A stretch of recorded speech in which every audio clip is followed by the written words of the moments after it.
Do you know what doesn't matter to me? Believe it or not, it's the quality of the video. You know why? I think it's because what you say in front of a camera means a lot better about this Saw X poster looking crispy sharp.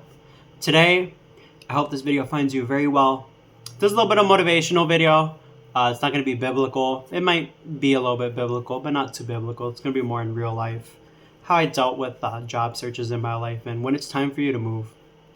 If you guys don't know, I've had a pretty decent handful of jobs and experience. I'm 27 years old and I probably have had like 10 jobs. If I can name them all, we'll name them right now. If you guys have any questions about any of these jobs, also drop them in the comments. I'm more than willing to give you advice. I've worked for Amazon. I've worked as a dietary aide at a nursing home. I've worked as a mechanic. I've worked at a cashier at a McDonald's. I've worked as a salesperson for Advanced Auto Parts. I've worked as a mechanic for Hyundai. I've worked as a mechanic for Monroe Muffler. I've worked as a mechanic for Ford. And I worked as a dietary aide as one of my first jobs at a nursing home.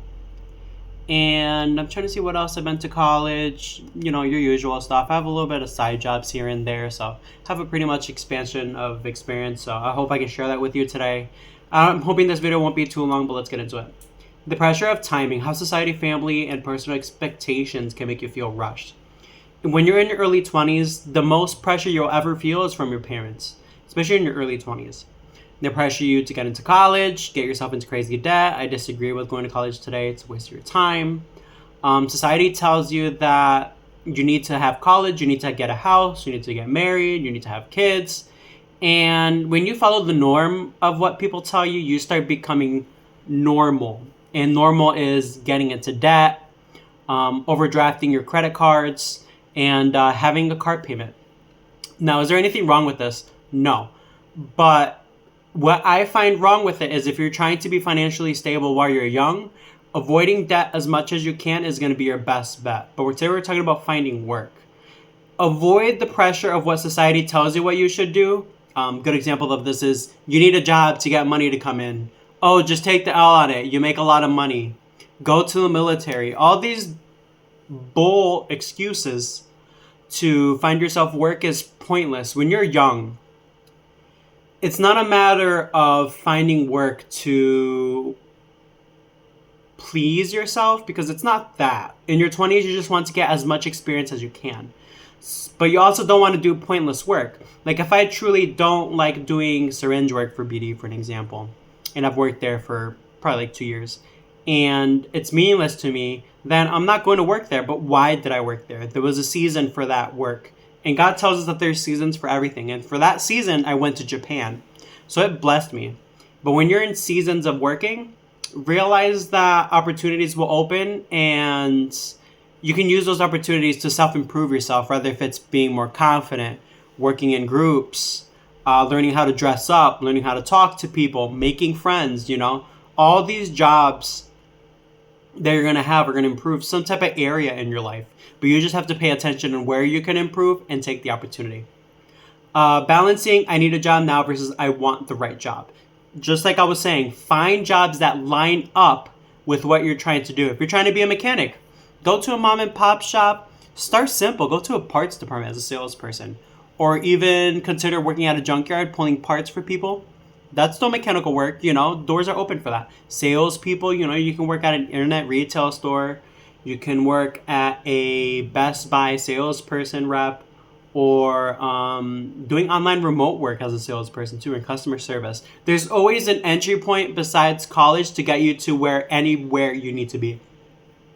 College is just an excuse today to get you into debt so that when you find the job, from my personal experience, you find the job and you don't even get paid moderately well at all. With the certification, you don't even get moderately well, because it all depends on how you perform. And it's always the excuse of, we need to see how you do the next 30 days and we'll give you a raise. That was the most dumbest excuse you can ever use. If you have the experience, you have the knowledge, throw me in and give me what I'm paid for. Anyhow, fall into your category of work you want to do and only follow that. Don't do just pointless work. But if you struggle with confidence, a 1 week job at McDonald's will break that confidence very, very quick. Break that shyness, sorry. It will break that shyness very, very quick. 2, the emotional roller coaster, anxiety, fear of falling behind, or self-doubt. When you start exploring work and finding work, there's this up and down roller coaster of I'm missing out on life, and this up and down roller coaster of I felt like I made the wrong choice. You want to keep in mind that the God that we follow as Christians does not give us that spirit. Satan does. And for unbelievers out there, those tactics of shame, those tactics of doubt and anxiety and fear, those aren't your thoughts. Those are not your thoughts. Don't tell yourself that. Repeat to yourself, I'm going to get through this. I'm going to get through this. This is just a season for me to develop and become better. And when you repeat this, you become more vulnerable to challenges and you absorb the lesson a lot better. Number 3, risk of waiting too long. Financial strain, gaps in your resume, losing momentum, confidence. When you're waiting too long to find work, for example, for me, I was working at a factory for 2 years and I had a gap with my employment. I was collecting unemployment because I couldn't find work. This was during COVID, obviously. And when I couldn't find work, I used this time that I was off to, I'll be honest, playing video games, starting streaming videos on YouTube. And I used this time to self-develop in the mechanical field. I took a lot of side hustle gigs. I took a lot of time to study and also took a lot of time to have fun. Life is all about making sure that when you're in something, that you're putting your best in it and you're learning from it. And when you're out of it, you're enjoying that time while you're out of it. Whether if that's playing video games, whether if that's going outside playing baseball, just make sure you're enjoying the time that you have. And those times where you're at a financial strain, what you have to realize is you have to be patient. Life is all about being patient while you're young because we're just so much full of adrenaline, dopamine, and we're just all around trying to search for the next big thing that's going to make us successful. When the 20s aren't for us to be successful. They're for us to be curious and really find things out for ourselves. But financial strains will be there. And the best lessons I can give you as far as financial strains is to learn how to manage your money responsibly in your 20s. Learn how to set a budget. Invest. Pay off debts. That's the best thing you can do to avoid financial strains. Save $1,000, then try to save 4 to 5 months of expenses. For me, that's probably like $5,000, $6,000. When you do this, you realize that stress gets off your back a lot easier.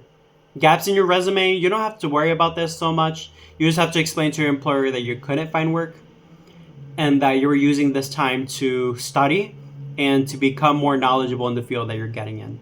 And then they'll respect on the fact that why there was a gap in your resume.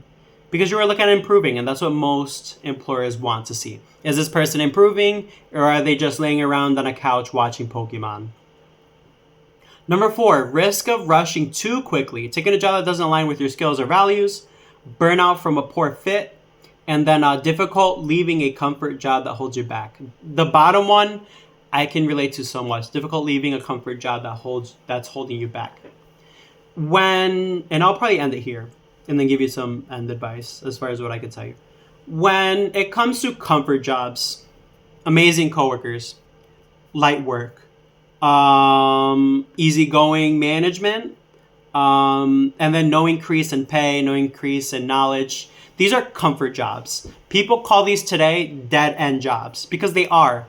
You're not improving. You're just that dude that does oil changes. You're just that dude that cashes out people. You're just that dude. You're just that dude. You're just that dude.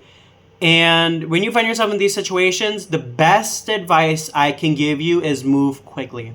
My gap of time of how I like to stay with employers, to be quite honest with you, and move on to the next big thing, meaning the step of the ladder where I want to go, is between 2 to 3 years, 1 to 3 years.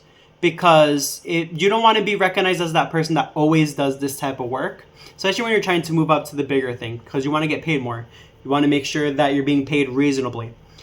And if you're at a job, and this is talking about the dead-end job or the job that's comforting, isn't giving you raises every year and they're not doing yearly reviews on you and your performance to make sure that they're paying attention, you're better off just leaving that job anyways.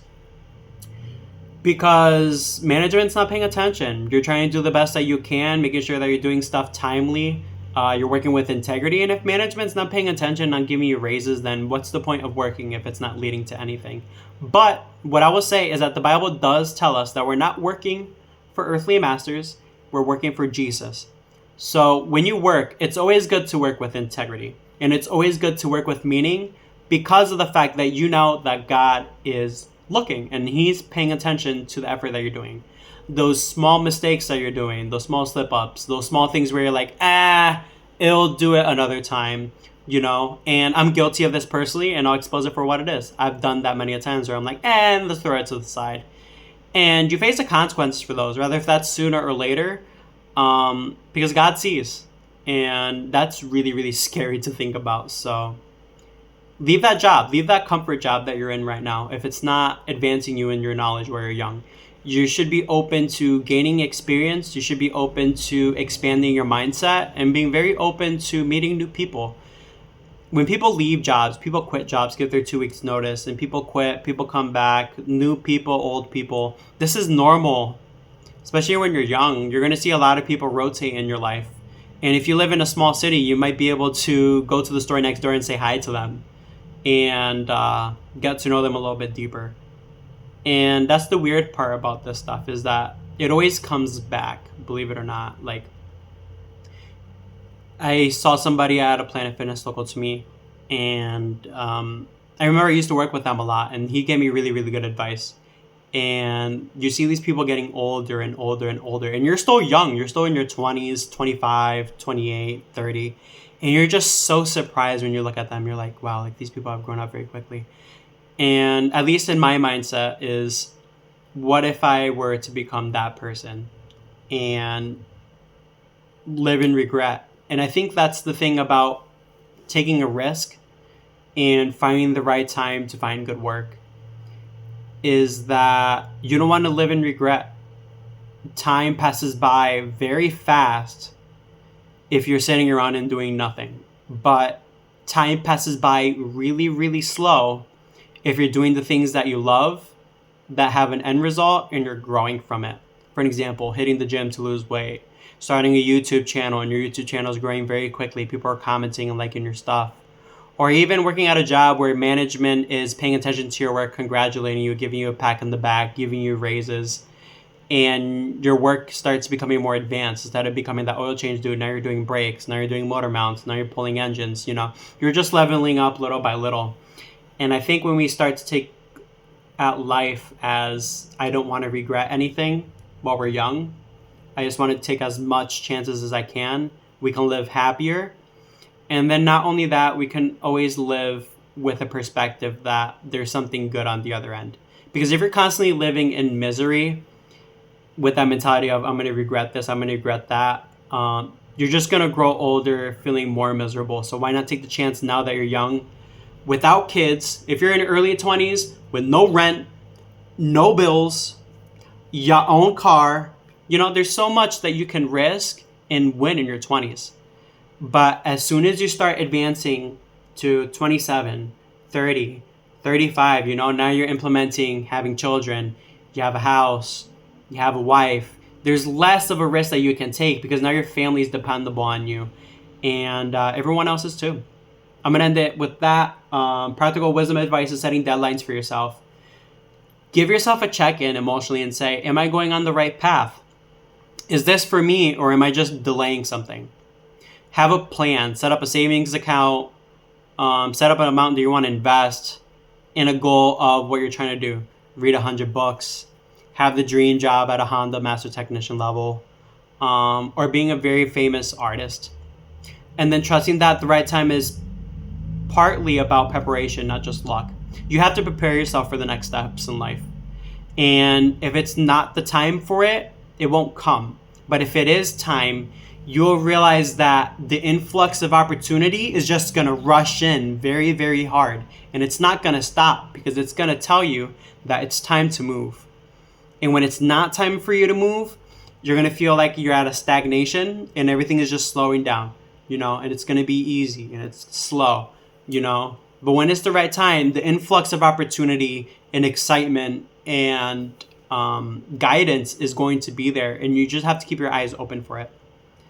That's going to be it for today's video. Check the description for my Cash App if you guys like these videos. Your donations goes towards reviewing niche fragrances for the video, because they do get pricey, and these videos take time, so making a little bit of income is nice too, because I can use it for stuff around the house, and supporting me, because yeah, that's gonna be it for today's video. I love you guys. Subscribe to the channel, drop a comment below what you guys thought about this, and God loves you too. All the time he is good. All the time he is good. See ya!